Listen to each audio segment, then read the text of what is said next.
take the night like they used to. They don't take the night like they used to. They don't snap that snap like they used to. They don't snap that snap. Hey! They don't click click clack like they used to. They don't click click clack. Hey! They don't push that back like they used to. They don't push that back. Hey! They don't bump that track like they used to. They don't bump that track like they used to. Alright, y'all, so this episode of Pose was giving what it was giving. So let's give it everything we got. Kandi. Girl, I'm guessing the third time is a charm because it took you 3 times before you finally got your trophy. Okay, but mama, when you say you came to win, you came to win. You got the top trophy 10s across the board. But mama, just like you snagged that trophy, you also snagged the floor. And we'll get into that later. So let's just walk through this episode and creep on through. Alright, now the first category, that was Luscious Femme Queen Body, honey. And oh my God, you had everything but, okay, mama? And what Elektra told you was right. She just had the wrong fucking approach. And I didn't really see her mothering skills until like midway through the episode. And that's when I was like, oh, you a tough love mother. Because it seemed like you was just placing yourself up here and all your kids was just your peasants. And I just wasn't down for that, no man. And then the second challenge was when you decided to quit the goddamn family. And that was... I think that was Luscious Body. Yeah. Girl, the padding was not good enough. That would have been it for me. After Praytell would have called me the world's largest maxi pad, bitch, I would have been done for. Baby, you wouldn't have seen my face on a ballroom scene ever again, bitch. I would have been incognito, bitch. Like, I would have been serving Lara Croft teas. Like, bitch, I would have been... tucked away like Tarzan or some shit, bitch. You would have never seen my face again. That was embarrassing as hell. But mama say, I'm coming back, honey. And came back, you did. But in order for you to come back, mama needed a little bit of enhancements.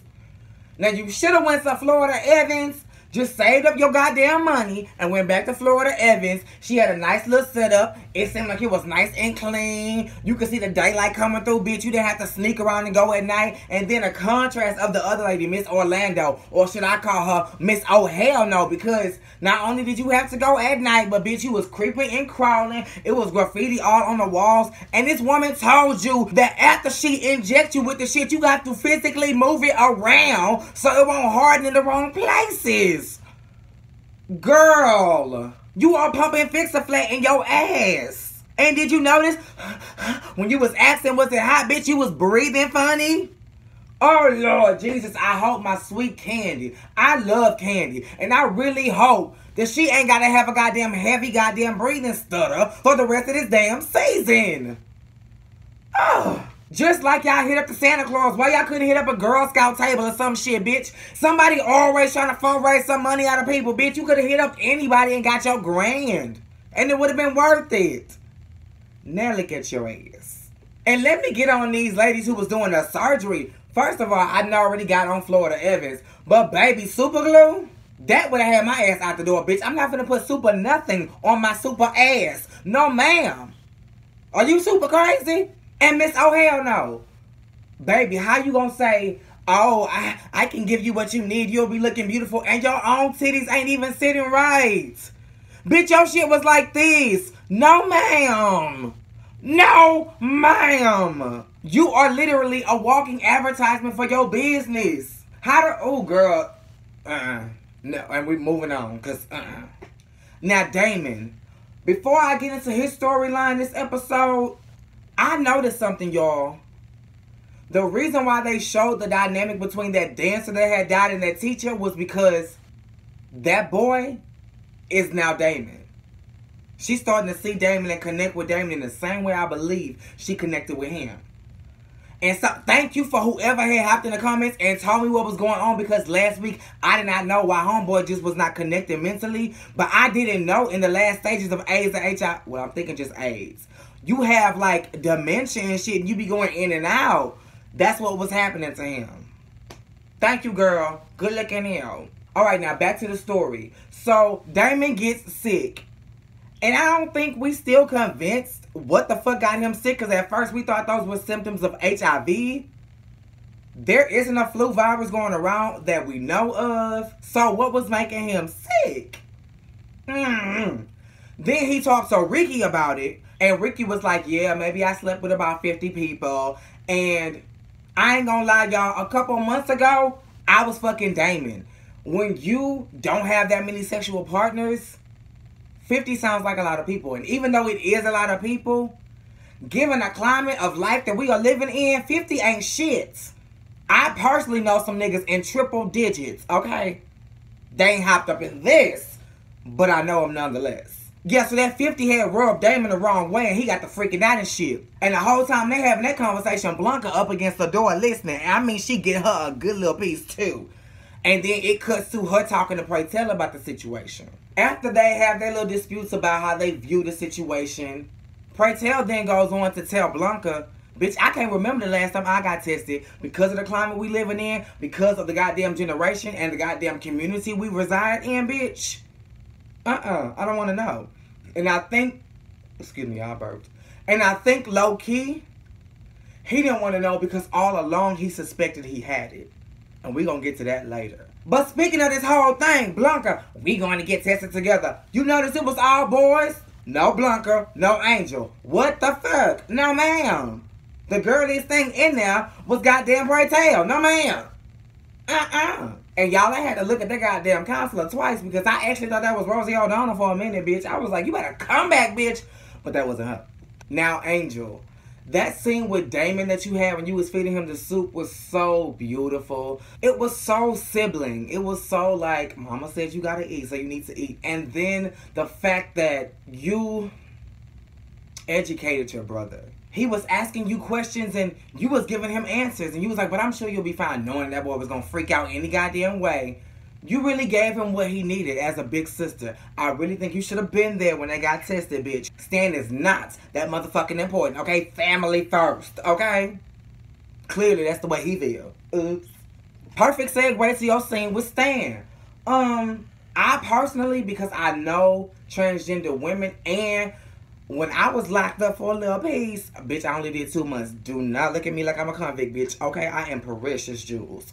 But when I did my little piece, I was underweight because I couldn't stomach the food they had in there. I was used to eating real food, and that was not it.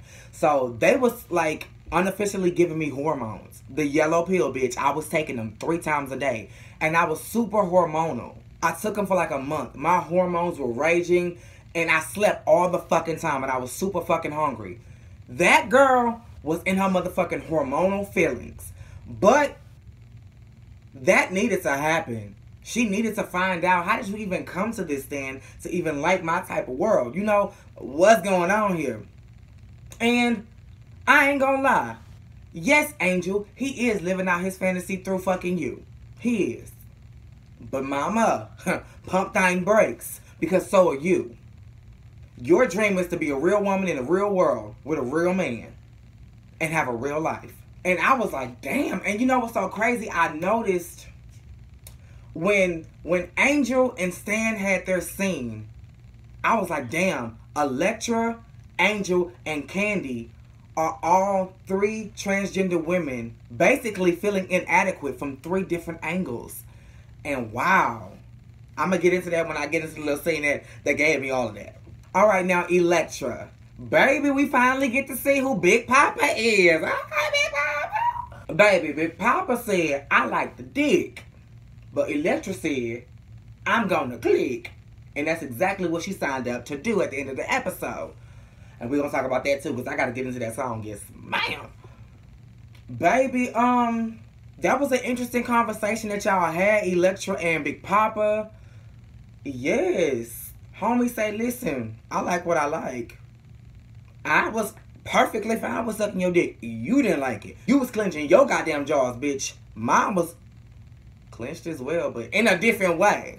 And Elektra, you kind of showed your hand in this episode and proved why I felt like you was not a fit mother for these kids, because you flat out lied to them. Mind you, Blanca lied to her kids too, and we gonna get into it. But for you to say, oh, I'm already perfect, you know you don't feel perfect, mama, so don't even present that idea to give your kids the feeling that, oh, this is a thing now. Chicks with dicks is a, if you want to be that, then be that. But these women on this show want to be full-on women. So do not give them the notion or the idea that, oh, no, you good, just, no, because you want it. You already bamboozled them. And Lulu was still pressed about it. Okay, I got charcoal for Christmas. You promised them a fucking Winter Wonderland. And they got gooped, bamboozled, bewildered, if you will. But you know what, bitch? For you lying to your kids, you got your karma mama in that femme queen realness category. Yes, you did. You thought you was going to shut up in there and give the girls everything that they know and that they love and that they need and that they crave. Oh, no, baby. That was until Aphrodite Extravaganza pulled up. And, baby, when she pulled up, you had to sit down because the real queen was in the building.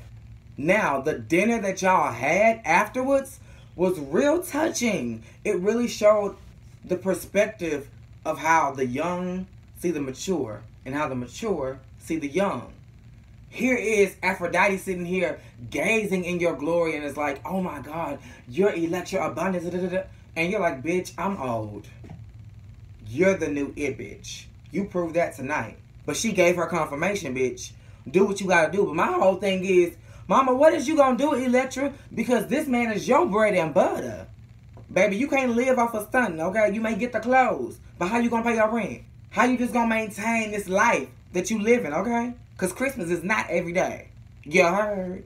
All right, now, since I'm on Electra, that conversation you had with Kandi was everything. And I was like, finally, we're getting some realness as far as your mothering. Because it seemed like you was just bossing them around and they was just your slaves. But you really seemed to nurture Kandi in that moment in a very tough and Electra-esque way. But you did it. And that's when I realized everybody is feeling inadequate in their own way. Kandi just want curves. She want to pass. That's her inadequacy. I can't pass. I just want to pass. Angel want to be the wife. You never going to love me like you love her. So just get out. I'm never going to be good enough. She was in her head. And then Electra is like, I'm never going to be a woman until I'm a woman. And that was so interesting to see women basically in the same walk of life with 3 different issues, all basically stemming from the same source. I'm not a real woman yet. That shit was like, bam! It hit me like a ton of bricks. Now the boys got tested. Everybody was negative except for Pray Tell. Now y'all, before I get into this, Pray Tell, you said that you always dreaded this moment, but don't. Because that very moment is what may get you your first motherfucking Emmy. Okay, bitch? Because you didn't cry alone, bitch. And I'm sure I didn't either. We all cried with your motherfucking ass, okay? That scene was the fucking episode. Oh my God, Pray Tell, you played the Billy Porter, you played the fuck out of that role in that moment. Yes, you did. Oh my goodness, you gave us everything we needed. And I understood wholeheartedly why you lied to the boys. AIDS and HIV is a serious thing. We are all rejoicing because we were all scared that Damon had it. He doesn't. We're good. I am not about to go out here and tell these boys y'all good, but now I got it. Because now they scared all over again. But here's the thing though. Now, because Pray Tell is such an integral part of the House of Evangelista, it's going to hurt that much more, A. And it's going to be a double whammy for all of these kids when they find out that not only Pray Tell, but Blanca has HIV. That is going to kill these kids because it's going to be too much for them at once. It's just going to be too much for them, period, honestly. Because even if they find out at 2 different times, it's going to be like, now this, now this. Like, I don't know how y'all going to break this to y'all kids. And are you the daddy? Damn, are you the daddy? I just put this together when I said that. Bitch, let me figure out I didn't put this shit together. And you the gay daddy of Evangelista. Speaking of gay daddy, I'm so glad that even though you lied to the boys, you told Blanca. Because A, this is somebody who's going through this shit with you. And B, y'all close like that. So if you're going to need some encouragement, I would expect and hope that it would be Blanca.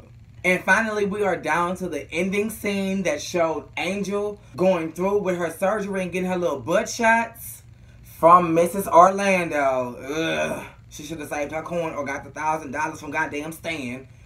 Then it flipped to Electra signing the paperwork. Mama is about to get this surgery and go through with it. And then it showed Damon dancing with the upperclassmen. And I don't know why. I tweeted this last night, but every time I see Damon dance, my eyes fill with tears and I get so emotional. I get so proud and I'm just like, go Damon, you better dance, boy. Like, I don't know why.